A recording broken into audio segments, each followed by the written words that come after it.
Hello friends, myself Abhi and we are going to start UPSC go channel. हम daily the Hindu analysis के topics complete करते हैं। आज 31 अक्टूबर है और 30 अक्टूबर की हम टॉपिक्स कंप्लीट कर रहे हैं। मेरा वीडियो एक दिन लेट आता है, आपको पता है। उसका रीज़न ये है कि हम सारे टॉपिक्स के क्या डेली हैंड रिटन नोट्स बनाते हैं। मेरे हाथ से बने हुए नोट्स आपको इतने ईजी और सिंपल लगने वाले हैं, तो इसलिए अगर आपको अच्छा लगता है तो आप चैनल को शेयर एंड सब्सक्राइब कीजिए। अगर आपको लगता है कि कुछ कमी है तो आप कमेंट कीजिए, हम इसमें इंप्रूव करेंगे।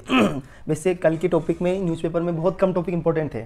कुछ खास के टॉपिक मैंने बड़ी मुश्किल से ढूंढे हैं क्योंकि कल के न्यूज़पेपर में कुछ था ही नहीं। लेकिन हाँ, उसमें सबसे एक इंपॉर्टेंट टॉपिक आया जो इंडियन एक्सप्रेस में था, पहले उसको पढ़ लेते हैं। दिल्ली बैटल अगेंस्ट पोल्यूशन, जो दिल्ली का बैटल है पोल्यूशन के अगेंस्ट, उसको इसमें दो आज के जो 30 अक्टूबर है उसके एडिटोरियल दो इंपॉर्टेंट आए हैं। एक तो इंडियन एक्सप्रेस में आया है, उसका नाम है दिल्ली बैटल अगेंस्ट पोल्यूशन।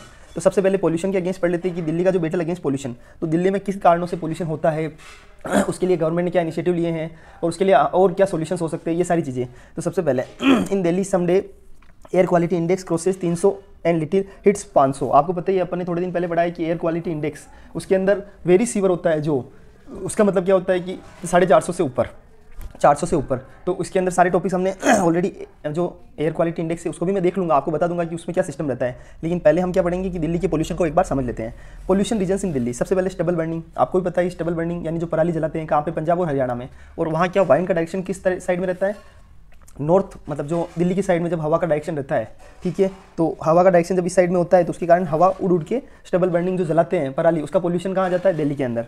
तो और इस पोल्यूशन में स्टबल बर्निंग का कितना रोल है दिल्ली के पोल्यूशन में, तो 25%। उसके बाद उससे उस स्टबल बर्निंग से कौन कौन से पोल्यूटेंट जनरेट होते हैं, टॉक्सिक पोल्यूटेंट जनरेट होते हैं। एक तो कार्बन मोनोऑक्साइड, एक मीथेन, एक कार्सिनोजेनिक पॉलीसाइक्लिन एरोमेटिक हाइड्रोकार्बन, उसके अलावा एक वोलेटाइल ऑर्गेनिक कंपाउंड VOC। तो याद रखना, carbon monoxide, methane, volatile organic compound और कार्सिनोजेनिक पॉलीसाइक्लिनिक एरोमेटिक हाइड्रोकार्बन। तो ये सारे टॉपिक्स आपको समझ में आ गए होंगे। अब wind direction to Delhi, Delhi के अंदर क्या दिल्ली पड़ता है उनके नॉर्थ, मतलब ईस्ट में। तो जो हवा आती है, पंजाब और हरियाणा है उसके नॉर्थ वेस्ट के अंदर हवा बहती है, सॉरी मतलब नॉर्थ वेस्ट से हवा बहती है, दिल्ली उनके ईस्ट में पड़ता है। तो इसलिए क्या है कि नॉर्थ वेस्ट से जब दिल्ली की साइड में हवा आती है, मोस्टली हवा, तो वाइंड डायरेक्शन की साइड किधर होती है, दिल्ली की साइड में। 72% of Delhi wind from north west, जो कि कहाँ से आती है, नॉर्थ वेस्ट से 72%। अभी आपको पता है अक्टूबर में क्या हुआ था कि हवा इस बार नॉर्थ ईस्ट में चल रही थी, पंजाब और हरियाणा की नॉर्थ ईस्ट में मतलब सॉरी, पंजाब और हरियाणा की नॉर्थ वेस्ट में उधर बह रही थी, तो हवा दूसरी साइड में निकल गई। लेकिन जब वो नॉर्थ ईस्ट, वहाँ से हवा जब नॉर्थ ईस्ट में बहती है, या दिल्ली के साइड में जब नॉर्थ वेस्ट से हवा आती है, तो क्या होता है, दिल्ली के अंदर पोल्यूशन फैलता है। अब टेम्परेचर इन्वर्जन, उसके अलावा जैसे जैसे क्या होता है कि एल्टीट्यूड बढ़ता जाता है, वैसे वैसे टेम्परेचर इंक्रीज होता है। जबकि क्या होता है, नॉर्मली एल्टीट्यूड बढ़ने के साथ टेम्परेचर डिक्रीज होता है, मोस्टली केसेज में तो ये होता है। लेकिन दिल्ली के अंदर उल्टा हो रहा है कि यहाँ टेम्परेचर बढ़ रहा है, और टेम्परेचर बढ़ रहा है तो उसका भी पोल्यूशन, उसके कारण भी पोल्यूशन बढ़ता है। उसके अलावा ड्राई एंड स्टील एयर, सबसे इंपॉर्टेंट चीज़ है ये ड्राई एंड स्टील एयर। क्या होता है कि हमारे गर्मी में और सर्द, मतलब जो बारिश का मौसम होता है उसमें बारिश हो जाती है, तो जो पोल्यूटेंट होते हैं या जो पार्टिकल्स होते हैं जो क्लाउड्स में होते हैं, वो क्या वॉश हो जाते हैं। लेकिन इसके अंदर सर्दी में क्या होता है, विंटर्स में ड्राई और स्टील एयर होती है, तो वो क्या होती है, उसके कारण ना तो less rainfall and wind speed होती है, which means that the pollutant do not gate washed away और डाइल्यूटेड बाई फ्रेश एयर। और फ्रेश एयर का, क्योंकि हवा चल नहीं रही है, तो वो जो पोल्यूटेंट है वो वहीं के वहीं रहेंगे, तो पोल्यूशन और ज़्यादा बढ़ाएंगे। उसके अलावा सबसे इंपॉर्टेंट जो दिल्ली के अंदर दो चीज़ें, एक तो स्टेबल बर्निंग, एक होता है व्हीकलर एमिशन और इंडस्ट्रियल एमिशन। इसके कारण जो पोल्यूशन होता है वो 25% कॉन्ट्रीब्यूशन है टोटल, क्योंकि जो व्हीकल से पोल्यूशन निकल रहा है, कार्बन डाइऑक्साइड निकल रही है, इंडस्ट्री से निकल रहा है, तो इन सब के कारण भी पोल्यूशन बढ़ता है। लेकिन अभी क्या हो रहा है, धीरे धीरे इलेक्ट्रिक गाड़ियाँ आ गई है, सब चीज़ें हो रही है, तो धीरे धीरे इफेक्ट आएगा। लेकिन अभी नहीं, आज से 5 साल बाद इसका असर अच्छे से दिखने लगेगा। लेकिन नाउ ये सब रीजन्स आपको पता चल गए होंगे। उसके अलावा डस्ट स्टॉर्म हो गए, फायर क्रैकर्स, जब दीपावली में फायर क्रैकर्स जलते हैं, डोमेस्टिक बायोमास बर्निंग होती है, तो इन सबसे भी क्या होता है, डोमेस्टिक बायोमास बर्निंग से भी, इन सबसे क्या होगा, दिल्ली के अंदर पोल्यूशन बढ़ता है। उसके बाद गवर्नमेंट ने क्या इनिशिएटिव लिए हैं उसके लिए, गवर्नमेंट की इनिशिएटिव भी साथ के साथ समझ लो कि गवर्नमेंट ने क्या क्या इनिशिएटिव लिए हैं। सबसे पहले ग्रीन वॉर रूम, यानी हमारी जो सेंट्रल गवर्नमेंट है उन्होंने एक 9 मेंबर टीम बनाई है, जिसका काम क्या है, वो मॉनिटर करती है कि जो इंडिया के अंदर जो 20 गवर्नमेंट एजेंसीज है जो पोल्यूशन के अगेंस्ट है, वो क्या, मतलब उनके काम को, उनके एक्शंस को मॉनिटर करने का काम कौन सी, ये ग्रीन वॉर रूम नाम से एक 9 मेंबर की कमेटी है, 9 मेंबर की टीम है, वो मॉनिटर करने का काम करती है। और इससे क्या फायदा मिलेगा, इससे ये पता चलेगा कि क्या जो पॉलिटिकल जो गवर्नमेंट एजेंसियाँ है वो वास्तव में वर्किंग कर रही है ऑन द पोल्यूशन या अगेंस्ट पोल्यूशन, ऐसा। उसके अलावा एक एंटी पोल्यूशन कैंपेन चलाया गया है, किसके द्वारा, दिल्ली गवर्नमेंट के द्वारा, जिसमें युद्ध प्रदूषण के विरुद्ध, नाम याद रखना, युद्ध प्रदूषण के विरुद्ध कैंपेन है। और इसके अंदर ट्री का ट्रांसप्लांटेशन किया गया है कि बड़े बड़े ट्री लगाए जा रहे हैं, तो इस तरह पेड़ पौधों के थ्रू पोल्यूशन को मिटाया जाएगा। उसके बाद एक ग्रीन दिल्ली ऐप लॉन्च किया है, जो किसके लिए, पब्लिक के लिए। पब्लिक चाहे अगर उनको कोई कचरा दिखता है, गार्बेज दिखता है या इंडस्ट्रियल एमिशन दिखता है, ट्रैफिक दिखता है, तो आप उसका फोटो क्लिक कीजिए और डाल दीजिए। तो अलाउ, ये सिटीजन्स को अलाउ करता है कि आप रिपोर्ट करते हो, पोल्यूशन के कोई भी इंस्टेंस आपको नजर आते हैं तो उसको रिपोर्ट करने का काम किसके थ्रू होगा, ग्रीन दिल्ली ऐप से। उसके बाद बायोडिकम्पोजर। बायोडिकम्पोजर का मतलब क्या होता है, हमने पहले भी पढ़ा है कि स्टबल बर्निंग के अंदर जो कैप्सूल्स आते हैं उनके थ्रू जब हम पराली के ऊपर जब उन कैप्सूल को स्प्रे कर दिया जाता है, उस कैप्सूल से जो पानी बनता है, जो लिक्विड बनता है, उसको जब हम स्टबल बर्निंग के ऊपर जब उसको छिड़काव कर दिया जाता है तो उसका क्या फ़ायदा मिलता है, उसको बोलते हैं Pusa initiative. A solution bye Pusa institute that help जो फार्मर्स को मदद करता है decompose the crop residue in their fields without burning, यानी बिना जले क्या होगा, क्या बेनिफिट मिलेगा उनको, डिकम्पोज, क्रॉप को डिकम्पोज करने में फ़ायदा करते हैं। तो इससे जलन मतलब वो उससे क्या होगा, जो पराली है वो कम जलेगी, पोल्यूशन कम होगा। वाटर स्प्रिंकलर, आपको मेरी आवाज़ थोड़ा जुकाम के कारण ऐसा लग रहा होगा, बट ऐसी कोई इशू नहीं आएगा, आप धीरे धीरे समझते जाइए। वाटर स्प्रिंकलर का मतलब क्या होता है कि पानी का छिड़काव करना, road sweeping machine, anti smoke guns, इनका भी यूज़ किया जाता है डस्ट को रिड्यूस करने में। उसके बाद मेजर्स समझ लीजिए। अब सबसे बड़े इंपॉर्टेंट चीज़ क्या है, मेजर्स, यानी इसके अलावा और क्या सोल्यूशन है, ये तो किसने बताए हैं, गवर्नमेंट की इनिशिएटिव पढ़ लिया हमने, रीजन्स पढ़ लिए हैं, लेकिन ऑथर बोलता है कि और भी मेजर्स अवेलेबल है। जैसे कि हम एक कंजेस्टेशन चार्ज लगा सकते हैं टू कंट्रोल ट्रैफिक। क्या होता है कि जैसे शाम का टाइम है 7 से 8 पीक टाइम होता है, उस साइड में जैसे एग्जांपल है कि किसी रोड पर नहीं जाना है, जैसे कि महाराणा प्रताप रोड पर ऑटो वालों को नहीं जाना है, लेकिन अगर ऑटो वाले उस रोड पर जाते हैं जहाँ पर बहुत ज़्यादा ट्रैफिक है या ट्रैफिक हो सकता है उस सर्टेन एरिया में इस टाइम पे, तो उन पर एक कंजेस्टेशन चार्ज लग जाएगा। तो it is a fee that driver have to pay to enter और यूज सर्टेन एरिया और roads that are prone to traffic congestion. तो उसका क्या फायदा मिलेगा, अगर उनके ऊपर कुछ चार्ज लगता होगा तो वो उस फीस के पे करने से बचने के लिए उस ट्रैफिक वाले एरिया में नहीं जाएंगे, और जब ट्रैफिक वाले एरिया में ट्रैफिक नहीं होगा, पोल्यूशन नहीं होगा। आप सोचिए जब ट्रैफिक होता है ना, बहुत सारा गाड़ियों में ट्रैफिक लगा हुआ है तो और ज़्यादा उससे धुआं निकलता है, और अगर पोल्यूशन नहीं हो रहा है उसका बहुत, आप पेट्रोल आदमी का जैसे 100 में से 30% पेट्रोल तो ट्रैफिक के अंदर जल जाता है, तो उससे 30% पोल्यूशन तो वहीं से हो जाता है। आप सोचिए, क्योंकि आप पेट्रोल जल रहा है व्यर्थ का, तो वेस्ट के कारण क्या होगा, पोल्यूशन होगा। तो इस तरह congestion charge to control traffic. उसके बाद drone for pollution control, identify करते हैं हॉटस्पॉट और यूज टेक्नोलॉजी का यूज करना, हॉटस्पॉट को आइडेंटिफाई करना कि ये ऐसे हॉटस्पॉट है जहाँ पर पोल्यूशन बहुत ज़्यादा हो रहा है इन एरिया के अंदर, तो वहाँ पर एक प्रॉपर टेक्नोलॉजी का यूज़ करना, ध्यान रखना किसका, टेक्नोलॉजी का। उसके लिए क्या होगा, मतलब ड्रोन्स का यूज़ किया जाता है कि इन एरिया को आइडेंटिफाई किया जाता है, और वहाँ पर सबसे पहले उन एरिया के अंदर, हॉटस्पॉट वाले एरिया के अंदर टेक्नोलॉजी का यूज़ करके पोल्यूशन फ्री किया जाता है। और जहाँ अगर आप सोचिए कि जो गहरे पोल्यूशन वाले एरिया है, अगर उनको खत्म कर देंगे तो धीरे धीरे दूसरे पोल्यूशन वाले एरिया पे फोकस किया जाएगा। उसके बाद वर्टिकल गार्डन्स, आजकल पहले क्या हॉरिजॉन्टल गार्डन बनते थे, लेकिन अब वर्टिकल गार्डन क्या होता है कि पेड़ के ऊपर पेड़, ऐसे लेयर्स में पेड़ बनाए जाते हैं, मतलब पेड़ उगाए जाते हैं, ट्री प्लांटेशन होता है। तो उससे क्या होगा, एक ही एरिया के अंदर ज़्यादा पेड़ उगाए जाएंगे, ज़्यादा पेड़ होंगे तो ज़्यादा कार्बन को कंज्यूम करेंगे, ज़्यादा CO2 को मतलब कार्बन डाइऑक्साइड को कंज्यूम करेंगे, उसके अलावा एयर को प्योरीफाई करने का काम भी करेंगे वर्टिकल गार्डन्स। उसके बाद एक सबसे इंपॉर्टेंट इनिशिएटिव है rewards for low carbon lifestyle, यानी अगर कोई भी व्यक्ति लो कार्बन प्रोड्यूस करेगा तो उसको रिवॉर्ड दिया जाना चाहिए। जैसे कि किसी ने इलेक्ट्रिक गाड़ी है, उसके घर में इलेक्ट्रिक कार है, उसके अलावा वो ऐसे साधन यूज़ कर रहा है, ऐसे सोर्स यूज़ कर रहा है जिसके थ्रू पोल्यूशन कम से कम हो, तो उस व्यक्ति को रिवॉर्ड मिलना चाहिए, जिसके कारण और भी लोग उत्साहित होंगे उस रिवॉर्ड को पाने के लिए। ठीक है, ये सिंपल टॉपिक आपको समझ में आया क्या होगा। अब नेक्स्ट टॉपिक समझो, एक एडिटोरियल आया है गिव अप इम्प्रोप्राइटी डेमोस्ट्रेट इम्पार्शियलिटी। देखो आज की जो इंपॉर्टेंट एडिटोरियल है वो दोनों मैं आपको समझा रहा हूँ, उसके बाद जो न्यूज़ है मैं उसको बताऊँगा आपको। 1 सेकंड है ना, गिव अप इम्प्रोप्राइटी डेमोस्ट्रेट इम्पार्शियलिटी। देखो इसके अंदर सिंपल मैं आपको समझा देता हूँ, ज़्यादा कोई विशेष नहीं, आज बड़ी मुश्किल से इसके अंदर से आर्टिकल्स ढूंढे हैं क्योंकि जो UPSC के लिए इंपॉर्टेंट है, तो उसमें से एक आर्टिकल मैं आपको समझा देता हूँ। इसके अंदर क्या क्या खास लाइनें लिखी हुई है, लोकसभा में होता है स्पीकर और राज्यसभा में होते हैं चेयरमैन, और उनके पास ही राइट होता है कि किसी भी जो अमले है, मेंबर ऑफ लेजिस्लेटिव असेंबली है, या लोकसभा के अंदर जो मेंबर ऑफ पार्लियामेंट्स है, संसद के जो लोकसभा के लोकसभा सदस्य, राज्यसभा की राज्यसभा सदस्य, तो उनको डिस्क्वालीफाई करने का राइट किनके पास है, स्पीकर और चेयरमैन के पास। और जो स्टेट गवर्नमेंट होती है वहाँ पर भी मेंबर ऑफ लेजिस्लेटिव असेंबली को डिस्क्वालीफाई करने का काम किसका है, जो स्टेट की जो मतलब लेजिस्लेटिव असेंबली है उसके स्पीकर के पास राइट है। तो अभी क्या हुआ जस्ट थोड़े टाइम पहले कि महाराष्ट्र स्पीकर ने सुप्रीम कोर्ट के आदेश के बावजूद भी डिस्क्वालीफाई नहीं किया मेंबर्स ऑफ लेजिस्लेटिव असेंबली। क्यों? क्योंकि वो उनकी खुद की पार्टी के थे ऐसा। तो अभी एक तरह से ऐसा चलन हो चुका है कि स्पीकर हमारा, हम बोलते हैं कि स्पीकर किसी पार्टी का नहीं होता है, लेकिन स्पीकर तटस्थ नहीं होता है। अगर किसी केस में तो वो तुरंत डिस्क्वालीफाई कर देता है, उसको तुरंत अमले को मतलब मेंबर ऑफ पार्लियामेंट या मेंबर ऑफ लेजिस्लेटिव असेंबली, तो हम उसके लिए मेंबर वर्ड का यूज करेंगे कि मेंबर्स को कभी भी वो चाहे तो डिस्क्वालीफाई कर देते हैं, सस्पेंड कर सकते हैं, लेकिन अगर उनकी पार्टी की नहीं पार्टी के है तो उनको सस्पेंड नहीं करते कुछ भी गलती के बावजूद। तो अभी अधीर रंजन चौधरी है तो उन्होंने एक बात बोली थी तो उनको सस्पेंड कर दिया गया है। मैं किसी पॉलिटिकल पार्टी को समर्थन नहीं करता हूँ, मैं सिर्फ जो भी कंटेंट पढ़ा रहा हूँ वो UPSC से रिलेटेड है और आपको उसको समझना है सिंपल सा। उसके बाद इन मिडाइवल इंडिया में speaker was agent of crown, जबकि मिडाइवल इंडिया में क्या था, जब स्पीकर की पोस्ट एक्चुअल में आई थी उस टाइम पे क्या हुआ था कि speaker was agent of crown, उसको क्राउन का एजेंट माना जाता था और उनकी वर्किंग यही थी। उसके अलावा उसके बाद धीरे धीरे स्पीकर का पावर बढ़ गया और स्पीकर नाउ डिस्क्वालीफाई कर सकते हैं मेंबर्स को, और वो कोई क्राउन के एजेंट नहीं है। लेकिन अभी तो क्या हो सकता है कि अगर स्पीकर चाहे, हमारे इंडियन कॉन्स्टिट्यूशन के हिसाब से अगर स्पीकर चाहे तो वो रिजाइन कर सकता है पॉलिटिकल पार्टी में, वो चाहे तो, ऐसा कोई जरूरी नहीं है, कोई मैंडेटरी नहीं है। अगर वो रिजाइन करता है तो भी अच्छी बात है, नहीं करता है तो भी कोई दिक्कत नहीं है।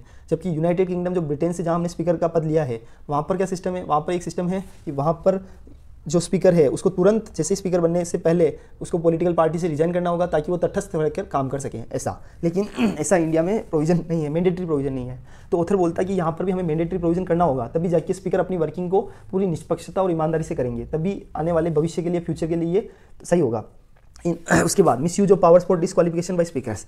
उसके बाद स्पीकर्स के द्वारा जो डिस्क्वालिफिकेशन की जाती है उसके अंदर पावर्स का मिस यूज किया जाता है। अभी ये लाइन याद रखना, ये स्पीकर, मैंने ये चीज़ आपको समझा दी कि स्पीकर अपनी पॉलिटिकल पार्टी के अंदर तो क्या करता है, जैसा चल रहा है वैसा चलने दो, लेकिन अगर पॉलिटिकल पार्टी अपोजिशन है तो उनके मतलब उनके खिलाफ तुरंत अगेंस्ट उनके मतलब तुरंत एक्शन ले लिया जाता है। तो इस तरह ये मिसयूज ऑफ पावर्स है, तो ये स्पीकर्स के द्वारा लिए जाते हैं अभी। और ये मैंने आपको बता दिया कि यूके के अंदर speaker has to resign from political party, but in India no need to resign, if he wants he can resign, but it is not a mandatory provision in India ऐसा। तो अभी क्या इशू आ गया, इसके कारण सबसे बड़ी तकलीफ क्या हो जाती है कि इससे लोग गैर जिम्मेदार बनते हैं। समझ रहे हो आप बात? जो स्पीकर्स हैं, जो चेयरमैन है, उनके पास वो अपनी पावर का मिसयूज करते हैं, तो ये एक डेमोक्रेसी के लिए सही नहीं है ऐसा। ये टॉपिक कंप्लीट हो गया। अभी हम एयर क्वालिटी इंडेक्स भी पढ़ लेंगे साथ के साथ। उससे पहले मैं आपको दो इन्फॉर्मेशन बता देता हूँ कि गवर्नमेंट प्रिपेयर कर रही है to release vision India 2046 document. यानी जब ये डॉक्यूमेंट आएगा तब अपन इसको अच्छे से पढ़ेंगे, लेकिन गवर्नमेंट तैयारी कर रही है इसके लिए कि जैसे कि हमारा टारगेट है कि हम डेवलप्ड कंट्री बने 2045 तक, 2045 तक, 2030 तक हम सस्टेनेबल डेवलपमेंट गोल को अचीव करें, 500 गीगावाट की रिन्यूएबल एनर्जी को अचीव करें। इस तरह गवर्नमेंट की और भी टारगेट्स है। तो इसके अंदर ये लिखा गया है कि इस जो पैराग्राफ है, जो ये आर्टिकल है, उसमें ये समझाया गया है कि अगर कोई भी विजन हमारा 2047 का है और हम हो सकता है कि उस विजन में 2030 तक बहुत अच्छा कुछ अचीव कर लें, तो उसके बाद हमें हमारे काम पर ऐसा नहीं है कि उसके बाद हमको रुकना है, नहीं, हमको बढ़ते जाना है। अभी कुछ देश ऐसे हैं जिनके अंदर क्या हुआ कि उन्होंने अपना टारगेट विजन कंप्लीट कर लिया कुछ समय के अंदर 50%, तो उसके बाद वो अपने आप को उन्होंने हल्का छोड़ दिया और उसके बाद उनका अल्टीमेटली उनका विजन पूरा नहीं हुआ। तो अगर किसी विजन को हम बना रहे हैं तो इंडियन गवर्नमेंट के लिए ऑथर बोलता है आर्टिकल के अंदर कि अगर हमने कोई विजन बनाया है तो अगर उसको हमें पूरा करना है तो हमारा टारगेट हमेशा मोटिव ये रहना चाहिए कि हमें उसके लिए कंसिस्टेंटली वर्क करना होगा। हो सकता है वो जल्दी पूरा हो जाए, हो सकता है लेट पूरा होए, बट हमें उसके लिए काम करना है। तो इस तरह गवर्नमेंट तैयारी कर रही है विजन इंडिया 2047 डॉक्यूमेंट्स। उसके अंदर हम सारी चीज़ों को देखेंगे, जैसे कि अभी ये सब चीज़ें लिखी हुई है, जीडीपी एंड करंट प्राइजेज, उसके अलावा एक्सपोर्ट इंपोर्ट, कि एक्सपोर्ट को बढ़ाना है हमको, इंपोर्ट को घटाना है, इन्वेस्टमेंट को बढ़ाना है, सेविंग को घटाना है। इस तरह सारी चीज़ें इस आर्टिकल में लिखी हुई है। तो आपको ये सारे टॉपिक्स देखने हैं एक बार, और इसमें कोई बड़ी बात नहीं है, ये तो बहुत सिंपल था। मैंने आपको जो मेन टॉपिक जो आज इंपॉर्टेंट आए हैं मैंने आपको उनके लिए समझा दिया है। नेक्स्ट एक टॉपिक और इंपॉर्टेंट है सिर्फ आपकी न्यूज़ के लिए, blast kills 2 injure 41 at prayer meet near Kochi.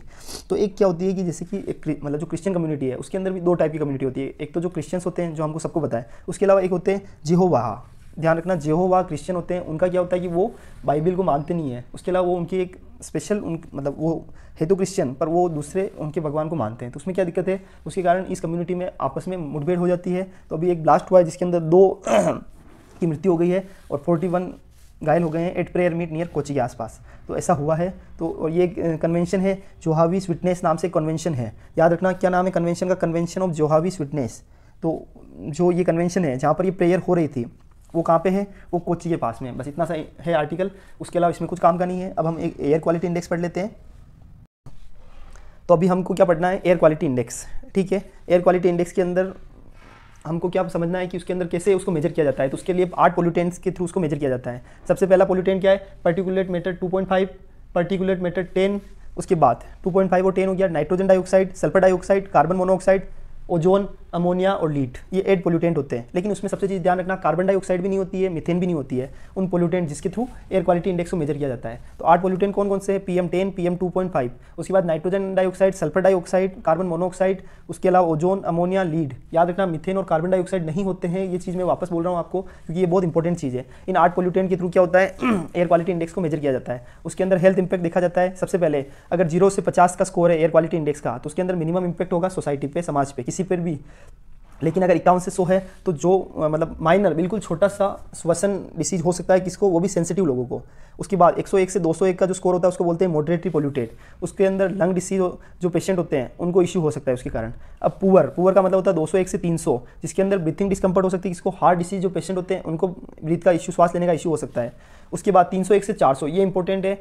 उसके अंदर रेस्पिरेटरी इलनेस आ सकती है, किसी भी व्यक्ति को इलनेस हो सकती है, किसी भी व्यक्ति इन द सेंस कि श्वसन संबंधी इशू हो सकते हैं, ज़्यादा कोई बड़ी बात नहीं है। लेकिन अगर स्कोर सीवर होता है 401 से 500 तो उसके अंदर healthy people can have several health impact, यानी हेल्थी पीपल जो एकदम स्वस्थ व्यक्ति है उनको भी हेल्थ इंपैक्ट हो सकता है। याद रखना, स्वस्थ व्यक्ति को भी हेल्थ इंपैक्ट हो सकता है। तो इसके अंदर क्या टॉपिक समझ लिए, एक तो गुड होता है 0 से 50, फिर सेटिस्फैक्ट्री होता है 51 से 100, फिर मॉडरेटली पोल्यूटेड होता है 101 से 200, पुअर होता है 201 से 300, और वेरी पुअर होता है 301 से 400, और सीवर होता है 401 से 500। इस तरह 5 टाइप के मतलब इसमें 6 टाइप के जो स्कोर्स को आइडेंटिफाई किया जाता है, good, satisfactory, moderately polluted, poor, very poor और सीवर। तो अभी हमने पढ़ा है कि भाई दिल्ली में कभी कभी 500 टच कर जाता है, इसका मतलब हो गया वेरी सीवर कंडीशन है, सीवर कंडीशन है। और सीवर कंडीशन में क्या होगा, healthy people can have several health impact, मतलब हेल्थ जो स्वस्थ व्यक्ति है उनको भी तकलीफ हो सकती है उसमें, ठीक है, ऐसा इशू है। तो air quality index is an index for reporting air quality, it focus on health effect, ये हमने पढ़ लिया। इसके साथ में एक टॉपिक और समझ लो, वो है, ये भी अच्छा टॉपिक है, grade response action plan, GRAP। और किसने इशू किया था, एनजीटी ने। पंजाब और दिल्ली के ओवर बेड एयर क्वालिटी के लिए उन्होंने ग्रेप नॉर्म्स का मतलब वायोलेशन हुआ है तो उसके बारे में बताया है। तो ये न्यूज़ किसकी है, ये पुरानी न्यूज़ है, लेकिन हम क्यों पढ़ रहे हैं, क्योंकि साथ ही साथ रिवीजन हो जाएगा।